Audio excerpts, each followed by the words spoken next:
It's 4 o'clock in the morning. We received a water flow sensor. It took me about 15 minutes to get on site. There was water coming out of the front doors. I entered in through our admin entrance where there was already water downstairs. Made my way up here.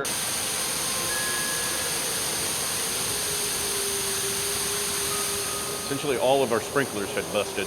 One would burst, hit another one, it would burst. Daisy chained a bunch of pipes together, and all of the water was rushing downstairs, out of the doors, and any egress that it could find.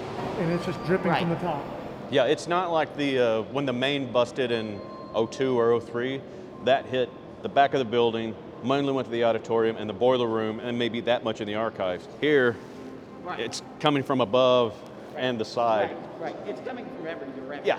Yeah, I mean, apart from, Shelley Winters and there's got to be a morning after, I mean, it's the Poseidon Adventure.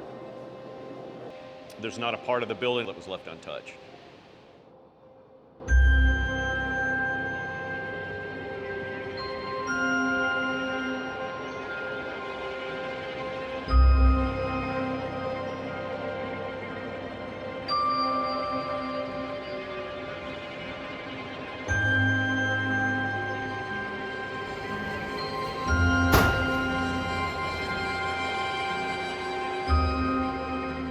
It was dumping water in the archives of the Dallas Historical Society, which contains not only our centennial documentation for this building and the centennial exhibition.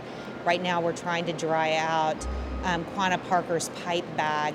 So it's not just the beautiful building that we've worked so hard on, but also part of the collection from the Historical Society that is important to Dallas and Texas history. The oratones received a lot of water in the walls, behind the walls. So we have a makeshift plan with Texera, the emergency response team for the American Institute of Conservation, to help triage all of the art and cultural objects that are here. Basically, the entire first floor had a minimum of an inch and a half of water in every single room, every closet. The building's very flat. It's pretty amazing, actually. Water had got into every room, cardboard boxes, damaged a whole lot of ceiling tile. There was probably 2 or 3 inches in the basement. Toby opened up the doors up here to allow the water to run all the way out to the street. And he opened up the auditorium doors, and that allowed a lot of the water that was accumulating on the second floor to at least go downhill towards the stage. About 4.5 feet of water in the sub-basement. The power company came and turned the power off. I mean, everybody was really worried about electrocution. Obviously, a full building live and electrical panels filling with water. We do have power back to the building now. We were able to drive the main panels out. Got power on about 6:30, 7 o'clock yesterday evening. We've got 20-something dehumidifiers going in the building currently and fans. All the woodwork in this adjacent room, it's already beginning to swell. There was obviously water coming inside the walls and leaking out at intersections and what have you.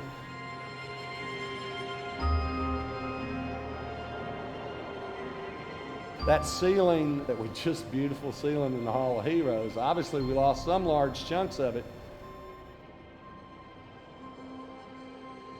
There's a tremendous amount of damage on that ceiling. It's going to take some interesting forensics to figure out how much is salvageable and what type of repairs and what structural issues are up there. We know what most of the materials are now. We just finished painting and silver leafing and things like that. So we have the men and the crews. We just have to do analysis now of what needs to be done. It's going to take a long time to assess it. Oh. Okay. Okay. This building was built as a symbol of Texas, and Texas is hurting today, and so is this building. We have a good team here, a knowledgeable team. Fortunately, we have volunteer conservationists who are simply triaging for us so we can figure out where are our highest priorities.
building is a work of art is both in the walls and it is the wall. Much of this building contains symbols related to the history of Texas. You will see carvings, you will see photographs, you will see murals, all that relate to the history of Texas. And those all will need to be assessed. We discovered damage from the water runs. The water in the sprinkler system is dirty.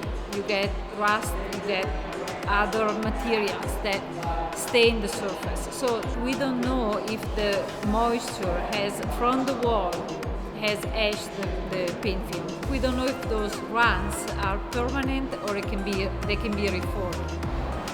I am thankful that the conservators who are here, as I say, are very experienced, and they've been through things like hurricanes and other similar circumstances.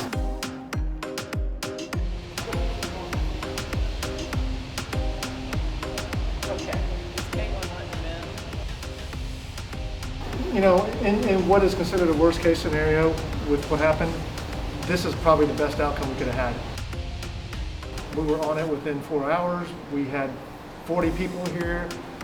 All the water was extracted from the building. It's pretty amazing what was done in that short period of time, because it could have been a whole lot worse.